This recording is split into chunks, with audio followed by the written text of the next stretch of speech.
ஆண்டவராகிய இயேசு கிறிஸ்துவின் நாமத்தினாலே இந்த நோயோர் பைபிள் ப்ரோக்ராமுக்கு உங்களை நாங்கள் வாழ்த்தி வரவேற்கிறோம். அசம்பிளிஸ் ஆஃப் காட் திருச்சபையின் மூலமாக வழங்கப்பட்டு வருகிற இந்த ப்ரோக்ராம் உங்களுடைய வாழ்க்கையில் அநேக ஆசீர்வாதங்களை கொண்டு வருகிறது என்பதை நாங்கள் கர்த்தருக்குள் விசுவாசிக்கிறோம். கர்த்தருடைய வார்த்தை அது தேனிலும் தெளித்தேனிலும் அது மதுரமான வார்த்தை. அது நம்முடைய ஆத்மாவுக்கு சந்தோஷத்தையும் சமாதானத்தையும் நம்முடைய வாழ்க்கைக்கு தெளிவான வழியையும் காண்பிக்க வல்லமை உள்ளது. ஆகவே அவைகளை நாம் கவனித்து நடக்க புரிந்து கொள்ள கர்த்தர் நமக்கு அனுக்கிரகம் செய்வாராக. விசேஷமாக இந்த நாளிலும் நாம் ஒரு காரியத்தை கர்த்தருடைய வேதத்திலிருந்து தியானிக்க கர்த்தர் நமக்கு கிருபை பாராட்டுவாராக. இன்றைய நாளும் தாவீதினுடைய வாழ்க்கையிலிருந்து ஒரு சில காரியங்களை நாம் கற்றுக்கொள்ள உதவி செய்வாராக. நான் உங்களுக்காக 2 வசனங்களை நான் வாசிக்க விரும்புகிறேன். 1 சாமுவேல் 13வது அதிகாரம் 14வது வசனமும் 16வது அதிகாரம் 7ஆம் வசனமும் வாசிக்கிறேன். 1 சாமுவேல் 13:14. இப்போதோ உம்முடைய ராஜ்யபாரம் நிலை நிற்காது. கர்த்தர் தம்முடைய இருதயத்திற்கு ஏற்ற ஒரு மனுஷனை தமக்கு தேடி அவனை கர்த்தர் தம்முடைய ஜனங்கள் மேல் தலைவனாயிருக்க கட்டளையிட்டார். கர்த்தர் உமக்கு விதித்த கட்டளையை நீர் கை கொள்ளவில்லையே என்று சொன்னான். 16வது அதிகாரம் 7வது வசனம். அதே 1 சாமுவேல். கர்த்தர் சாமுவேலை நோக்கி, நீ இவனுடைய முகத்தையும் சரீர வளர்ச்சியும் பார்க்க வேண்டாம். நான் இவனை புறக்கணித்தேன். மனுஷன் பார்க்கிறபடி நான் பாரேன். மனுஷன் முகத்தை பார்ப்பான், கர்த்தரோ இருதயத்தை பார்க்கிறார் என்றான் என்று வசனம் சொல்லுகிறதை நாம் பார்க்க முடியும். நம்முடைய ஆண்டவர் நம்முடைய இருதயத்தை பார்க்கிற ஆண்டவர். மனுஷனுடைய இருதயம் நித்தமும் அது பொல்லாப்பானது என்று வேத வசனம் சொல்லுகிறது. இருதயம் திருக்குள்ளதும் மகா கேடுள்ளதுமாய் இருக்கிறது என்று சொல்லுகிறதை பார்க்கிறோம். இந்த தாவீது அதில் விதிவிலக்காய் இருந்ததை பார்க்கிறோம். ஏனென்றால் கர்த்தர் சொல்லுகிறார், அவன் இந்த இருதயத்திற்கு ஏற்றவன் என்று அவர் சொல்லுகிறதை பார்க்க முடியும். அவனை நம்பி சாட்சி கொடுக்கிறார். அப்போஸ்தலர் எழுதின புஸ்தகத்திலே 13வது அதிகாரம் 22ஆம் வசனம் இப்படி சொல்லுகிறது. பின்பு அவர் அவனை தள்ளி தாவீதை அவர்களுக்கு ராஜாவை ஏற்படுத்தி, ஈசாயின் குமாரனாகிய தாவீதை என் இருதயத்திற்கு ஏற்றவனாக கண்டேன். எனக்கு சித்தமானவைகளெல்லாம் அவன் செய்வான் என்று அவனை குறித்து சாட்சியும் கொடுத்தார் என்று அங்கேயும் சுட்டி காட்டப்பட்டிருக்கிறதை நம்மால் பார்க்க முடியும். நாம் புரிந்து கொள்ள வேண்டிய ஒரு காரியம், அவன் கர்த்தருடைய இருதயத்திற்கு ஏற்றவனாய் இருந்தான். அவன் எதனால் ஏற்றவனாய் இருந்தான்? ஏனென்றால் அவனுடைய இருதயம் கர்த்தருக்கு ஏற்றதாக இருந்தது. ஆகவே அவன் கர்த்தருடைய இருதயத்திற்கு ஏற்றவனாய் இருந்தான். நம்முடைய வாழ்க்கையில் நாம் சோதித்து பார்க்க வேண்டும், நம்முடைய இருதயம் எப்படிப்பட்டதாய் இருக்கிறது. கர்த்தர் நம்முடைய இருதயத்தின் அந்த காரியங்களை பார்த்து நம்மை ஆசீர்வதிக்க வேண்டும் என்றால் நம்முடைய இருதயத்திற்கு நாம் எவ்வளவு மதிப்பு கொடுக்க முடியும்?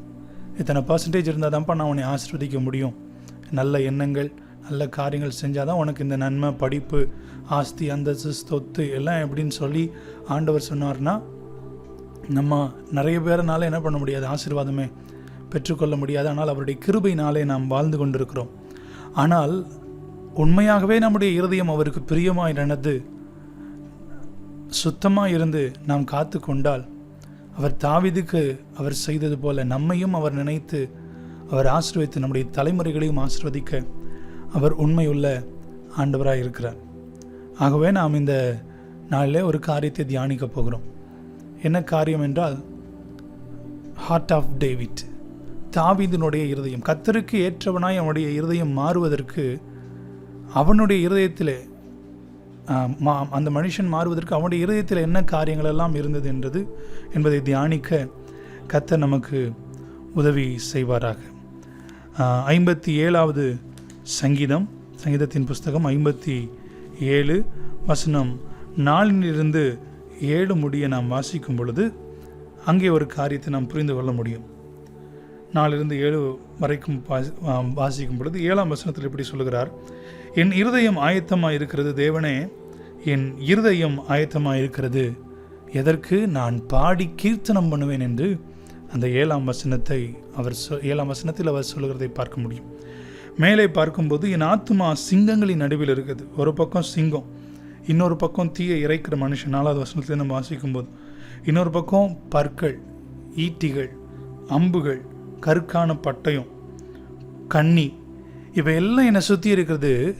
இவைகளுக்கு பயந்து ஓட ஏதாவது பிளான், இதற்காக நான் ஆயத்தப்படலை, நான் எதற்காக ஆயத்தப்படுகிறேன் என்று தாவீது சொல்கிறார் என்றால், உம்மை பாடி கீர்த்தனம் பண்ண நான் ஆயத்தப்படுகிறேன். சுரமண்டலமே என்று சொல்லி அடுத்தது, என் மகிமையை விழி, வீணையே சுரமண்டலமே விழியுங்கள், அதிகாலமே விழித்துக் கொள்ளுங்கள் என்று சொல்லி அவர் துதிக்கிறதற்கு ஆயத்தப்படுகிறதை பார்க்கிறோம்.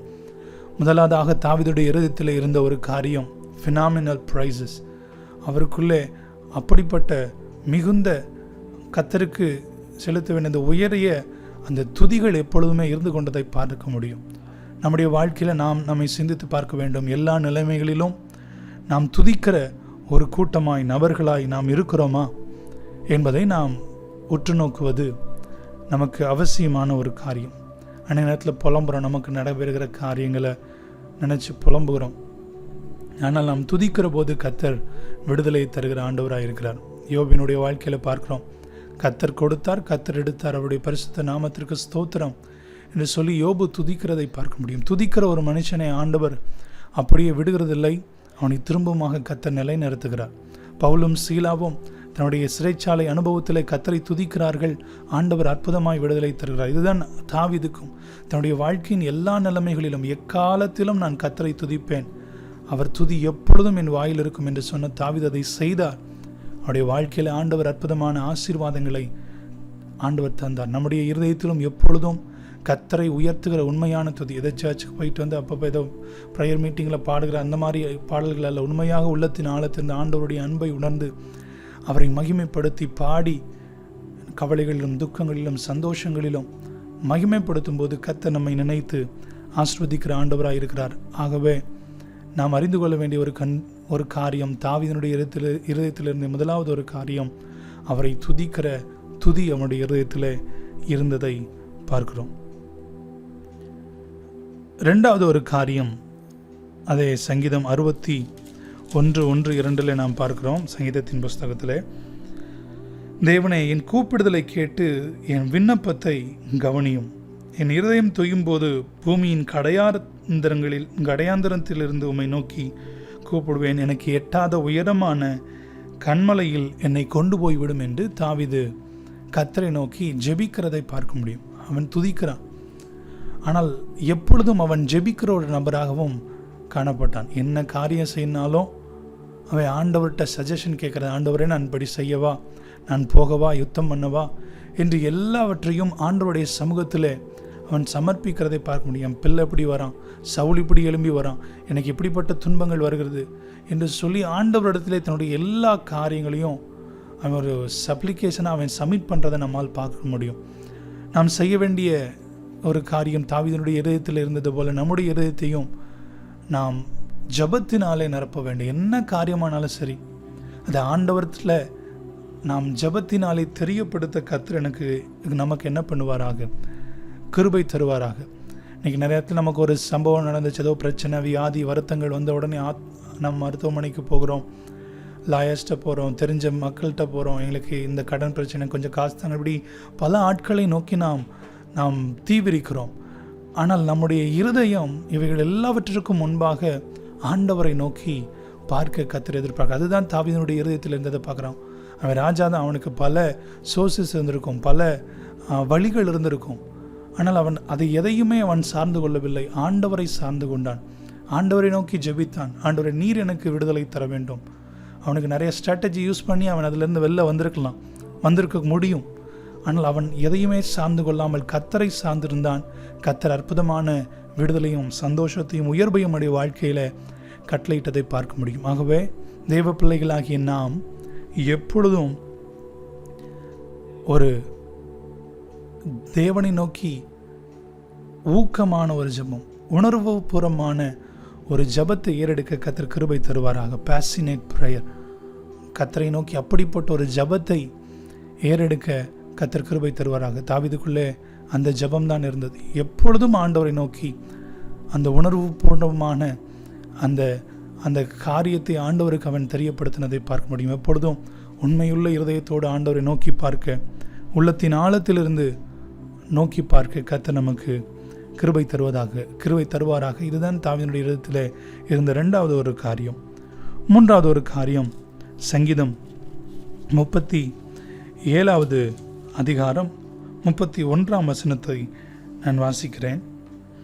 அவனுடைய தேவன் அருளிய வேதம் அவன் இருதயத்தில் இருக்கிறது என்று வசனம் சொல்கிறது. 119:11 நமக்கு தெரிந்த ஒரு வசனம், அவர் வாக்கின் இருதயத்தில் வைத்தேன் என்று சொல்லி தாவீது சொல்லுகிறதை பார்க்க முடியும். நம்முடைய இருதயத்தில் அநேக நேரங்களில் மற்றவர்கள் பேசின வார்த்தை இருக்கும். ஆனால் நாம் யோசிக்க வேண்டும், ஆண்டவரே, எங்களுக்குள்ளே தாவீதை போல உம்முடைய வார்த்தை இருக்கிறதா? நேரத்தில் பலர் பேசின பழிச்சொற்கள், நம்மை காயப்படுத்தின வார்த்தைகள், நம்மை இகழ்ந்த வார்த்தைகள், நம்மை மோசமாய் திட்டின வார்த்தைகள், இவைகளெல்லாம் நமக்குள்ளே பதிந்திருக்கும். ஆனால் கர்த்தர் எதிர்பார்க்கிற ஒரு காரியம், உங்களுடைய இதயத்தில் என்னுடைய வார்த்தை அது உள்ளே புகுந்திருக்க வேண்டும். தாவீதுடைய இருதயத்தில் இருந்தது காட்ஸ் பெனட்ரேட்டிங் வேர்ட்ஸ். ஆண்டவருடைய அந்த உள்ளே புகுகிற அந்த அற்புதமான வார்த்தைகள் அவன் இருதயத்தில் இருந்ததை பார்க்கிறோம். வசனம் அழகாக சொல்லுது. தாவீது சொல்கிறான், இருதயத்திலே வைத்தேன். எந்த அளவுக்கு டம்ப் பண்ண முடியுமோ, எந்த அளவுக்கு உள்ள சின்ன சின்ன கேப்ஸ் இருக்க எல்லாத்துலேயும் வைக்க முடியுமோ அந்த அளவுக்கு உட்புகுத்தி அந்த வார்த்தையை வைக்கும் பொழுதுதான் அவனுடைய வாழ்க்கை எல்லா நிலைமைகளிலும் ஆண்டவர் அந்த வசனத்தின் மூலமாய் அவனை போதித்து செம்மையான வழியிலே நடத்தி உயரத்திலே கொண்டு போய் நிறுத்தினதை நம்மால் பார்க்க முடியும்.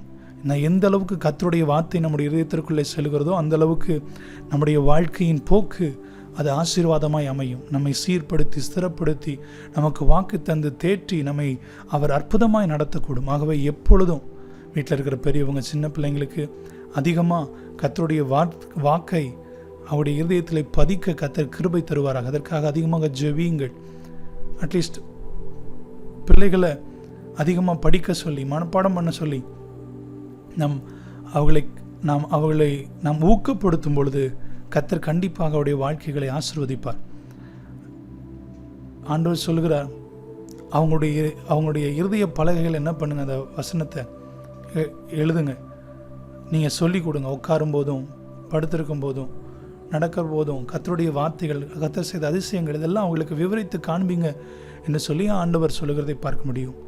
நம்முடைய பிள்ளைகளுக்கு, விசேஷமாக வளர்கிற இந்த வாலிப சமுதாயத்திற்கும் அடுத்த சந்ததிக்கும் சிறு பிள்ளைகளுக்கும் இந்த வசனத்தை இருதயத்திலே பதிக்க வேண்டியது மிகப்பெரிய ஒரு அத்தியாவசியமான ஒரு காரியமாகவே நம்முடைய இருதயங்களிலே அந்த வசனத்தை நாம் முக்கியப்படுத்தி நாம் உட்புகுத்தி கொள்ள கர்த்தர் நமக்கு என்ன பண்ணுவாராக, கிருபை தருவாராக. அவருடைய இதயத்திலிருந்து முதல் ஒரு காரியம் phenomenal praises, passionate prayer. third one penetrating words, உட்புகிற கர்த்தருடைய அற்புதமான வார்த்தைகள் இருந்தது. நான்காவதாக ஒரு காரியம் priceless truth, விலைமதிக்க முடியாத உண்மை அவனுடைய வாழ்க்கையில் இருந்ததை பார்க்கிறோம். சங்கீதம் 78வது அதிகாரம் 72ஆம் வசனம் படி சொல்கிறது, இவன் அவர்களை தன் இருதயத்தின் உண்மையின்படியே மேய்த்து என்று சொல்லப்பட்டிருக்குது. அவனுக்கு இனிஷியல் ஸ்டேஜில் ஆடுகள் பொறுப்பாய் கொடுக்கப்படுகிறது. அதிலே அவன் உண்மையாக இருந்ததை பார்க்க முடியும். சரி, ஆடு தானே, யாராக பார்த்துட்டு இங்கே தான் மேய்ஞ்சிட்ருக்குன்னு சொல்லிட்டு அவன் என்ன பண்ணல, விட்டுட்டு அப்படியே அண்ணனை பார்க்க வரல. அந்த காவலாளி விஷம் ஒப்புவித்து விட்டு அவன் வருகிறதை பார்க்கிறோம். அதே போல தான் ஆண்டவர் அவனை குறித்து எழுதி வைத்திருக்கிறார். அவன் தன் இருதயத்தின் உண்மையின்படியே ஜனங்களை மேய்த்து என்று எழுதப்பட்டிருக்குது. அவன் ஆட்சி செஞ்ச காலங்களெல்லாம் உண்மையாக அந்த ஜனங்களுக்கு அவன் ஆட்சி செய்ததை பார்க்க முடியும்.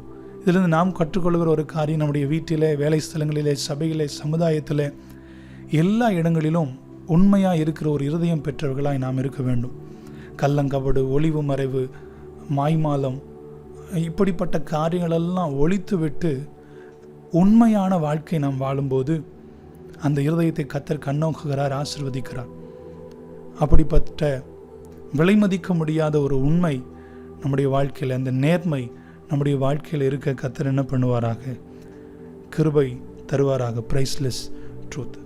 ஐந்தாவதாக ஒரு காரியம், 2 சாமுவேல் 7வது அதிகாரம் 2ஆம் வசனம் இப்படியாக சொல்கிறது, ராஜா தீர்க்கதரிசியாகிய நாத்தானை நோக்கி, பாரும், கேதுரு மரங்களால் செய்யப்பட்ட வீட்டிலே நான் வாசம் பண்ணும்போது தேவனுடைய பெட்டி திரைகளின் நடுவே வாசமாக இருக்கிறதே என்றான். அப்பொழுது நாத்தான் ராஜாவை நோக்கி, 3வது வசனம், நீர் போய் உம்முடைய இருதயத்தில் உள்ளபடியெல்லாம் செய்யும், கர்த்தர் உம்மோடு இருக்கிறாரே என்றான் என்று வசனம் சொல்கிறது. அதற்கு பின்பாக ஆண்டவர் சொல்லுகிறார், கட்ட வேண்டாம், உன்னுடைய குமாரன் கட்டுவான் என்று. ஆனால் அவருடைய இருதயத்தின் யோசனையை பாருங்கள். கர்த்தருடைய ஆலயத்தை குறித்த சிந்தனை அவனுக்குள்ளே இருந்ததை பார்க்கிறோம். நான் நல்லா இருக்கேன், ஆண்டவர் என்னை உயர்த்தி வச்சிருக்கிற, ஆடு மேய்ச்சேன், இப்போ ஆண்டவர் அரசனை மாற்றி வச்சிருக்கிறான்னு சொல்லி அந்த காரியத்தில் மாத்திரம் சந்தோஷப்படாமல் ஒரு உண்மை உள்ள கிறிஸ்தவனாய் அவன் கர்த்தருடைய ஆலயத்தை குறித்த எண்ணம் உள்ளவனாய் இருக்கிறதை நம்மால் கவனிக்க முடியும். நம்முடைய இதயத்தில் இருக்க வேண்டிய 5வது ஒரு காரியம், precious desire for God's place. அவருடைய அந்த வாசஸ்தலத்தை குறித்த ஒரு ஆசை, ஒரு ஆர்வம், ஒரு விருப்பம் நமக்குள்ளே இருக்க வேண்டும். அதற்காக நான் எதையாவது செய்ய வேண்டும். நாம் இப்படி எடுத்துக்கொள்ளலாம், தேவனுடைய ராஜ்யத்திற்காக நான் எதையாவது செய்ய வேண்டும், தேவனுடைய ராஜ்யத்திற்காக நான் உழைக்க வேண்டும், தேவனுடைய ராஜ்யத்திற்காக என்னுடைய நேரத்தை நான் செலவிட வேண்டும், என்னுடைய ரிசோர்ஸை நான் கொடுக்க வேண்டும், எனக்கு கர்த்தர் தந்திருக்கிற ஆசீர்வாதங்களை நான் உபயோகப்படுத்த வேண்டும் என்று அவன் சொல்லுகிறதை பார்க்க முடியும். பாருங்கள், அவன் அந்த ஆலயத்தை கட்டலை, ஆண்டவர் சாலமோனை வச்சு தான் கட்டுறாரு. ஆனால் ஆண்டவர் சொல்லிட்டாரேன்னு சொல்லிட்டு அவன் அப்படியே ஸ்டாப் பண்ணி ரைட் அப்படின்னு சொல்லிட்டு நிப்பாட்டி போகல. தன்னால் முடிந்த எல்லா காரியத்தையும் அவன் சவதரித்து வைத்தான் என்று வசனம் சொல்லுகிறது. சாலமோன் கட்ட ஆரம்பிக்கும் போது அதை எல்லாம் கொடுத்து அனுப்பி அவன் செய்கிறதை பார்க்க முடியும். நம்மால் முடிந்த அளவுக்கு தேவனுடைய ராஜ்யத்திற்காக, தேவனுடைய ஆலயத்திற்காக கொடுக்க, செயல்பட, உழைக்க நாம் விருப்பமுள்ள இருதயமுடையவர்களாக இருக்க கர்த்தர் நம்மை எதிர்பார்க்கிறார். அது அவனுடைய வீட்டை ஆசீர்வதித்ததை பார்க்கணும். நிலையான ஆசீர்வாதத்தை, யாராலும் நீக்க முடியாத ஆசீர்வாதத்தை அவனுடைய குடும்பத்திற்கு பெற்று தந்ததை பார்க்க முடியும்.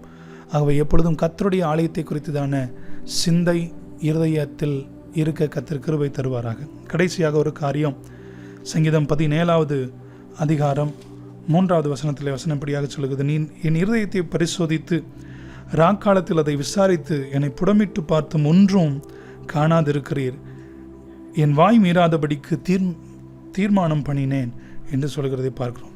என்னை புடமிட்டு பார்த்தும் ஒன்றும் காணாதிருக்கிறீர் என்று தாவீது சொல்லுகிறதை பார்க்கிறோம்.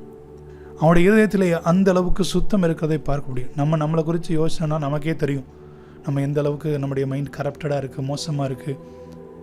ஆனால் அவன் சொல்லுகிறான், என் இதயத்தை புடமிட்டு பாரும், நீர் ஒன்றும் காண மாட்டீர்னு சொல்லுகிற அளவுக்கு அவன் சுத்தமாக இருக்கிறதை பார்க்க முடியும். ஆண்டவர் ஒருவர் தான் பரிசுத்தம் உள்ளவர். ஆனால் சொல்லுகிற அளவுக்கு அவன் வாழ்ந்திருக்கிறானே. ஏனென்றால் அதுதான் நாம் பார்க்க முடியும். 51வது சங்கீதத்திலே 10ஆம் வசனத்திலே, ஆண்டவரே சுத்த இருதயத்தை என்ன பண்ணும் என்னில் சிருஷ்டி. அவன் அப்படிப்பட்ட ஒரு இருதயமுடையவனாக இருந்தான். அவன் பாவம் செய்த பிறகு அந்த இருதயம், அவன் அந்த சுத்த இருதயம் கொஞ்சம் அழுக்காயிட்டதை பார்க்குறோம். அவனால் அதை தாங்கிக் கொள்ள முடியல. ஆண்டவர்கிட்ட தான் கேட்குறேன், ஆண்டவரை நிலைவரமான ஆவியை என் உள்ளத்திலே புதுப்பியும், உடைய பரிசுத்த ஆவி என்னை நடத்துவாராக, ஒரு நாள் அந்த ஆவியை இடத்திலிருந்து எடுத்து கொள்ளாதிடும் என்று சொல்லி அந்த சுத்த இருதயத்தை காத்து கொள்ள அவன் முயற்சி செய்ததை பார்க்கணும். கடைசியாக நாம் புரிந்து கொள்ள வேண்டிய ஒரு காரியம், என்ன காரியம் அவருடைய இருதயத்தில் இருந்தது என்றால், ப்ரீமியம் பியூரிட்டி, ஒரு மிகச்சிறந்த ஒரு தரமான ஒரு சுத்தம் அவனுடைய இருதயத்தில் இருந்ததை பார்க்கிறோம். அப்படிப்பட்ட சுத்தமான இருதயம் நமக்கும் ஆண்டவர் தந்தருளுவாராக. துதிக்கிற இருதயம், ஜெபிக்கிற இருதயம், கர்த்தருடைய வார்த்தையினால் நிறைந்த இருதயம், உண்மையான இருதயம், அவருடைய ஆலயத்தை குறித்து விருப்பமுள்ள இருதயம், சுத்தமான இருதயம் கர்த்தர் நமக்கு தந்தருளுவாராக. இருக்கிற இடங்களை கண்களை மூடி ஜெபமனோ, ஆண்டவரே, தாவீது உம்முடைய இருதயத்திற்கு ஏற்றவனாக நீர் ஏற்றுக்கொண்டதற்கு அவருடைய இருதயம் காரணமாக இருந்தது என்று நாங்கள் அறிந்தோம். கர்த்தாவே, எங்களுடைய இருதயமும் அப்படிப்பட்ட தகுதிகளை பெற கர்த்தர் எங்களுக்கு உதவி செய்வீராக. துதித்து ஜெபித்து வேத வாக்கியங்களினால் எங்கள் இருதயங்கள் நிரப்பப்பட்டு உண்மையாய் வாழ்ந்து உம்முடைய ஆலயத்தின் மீது இருக்கிற விருப்பத்தினாலே நிறைந்து கிரியைகளை செய்து பரிசுத்தமாய் வாழ எங்கள் இருதயத்திற்கு கர்த்தர் கிருபை செய்வீராக. இருதயத்தில் சுத்தமுள்ளவர்கள் பாக்கியவான்கள், அவர்கள் தேவனை தரிசிப்பார்கள் என்ற வசனத்தின்படி நாங்கள் சுத்தமாய் வாழ்ந்து எங்கள் இருதயத்திலே பரிசுத்தமாய் வாழ்ந்து இம்மையிலும் ஆசீர்வாதத்தை பெற்று மறுமையிலும் வந்து அடைய கர்த்தர் கிருபை தருவீராக. இயேசுவின் நாமத்தில் ஜெபிக்கிறோம் நல்ல பிதாவே. ஆமென், ஆமென். God bless you.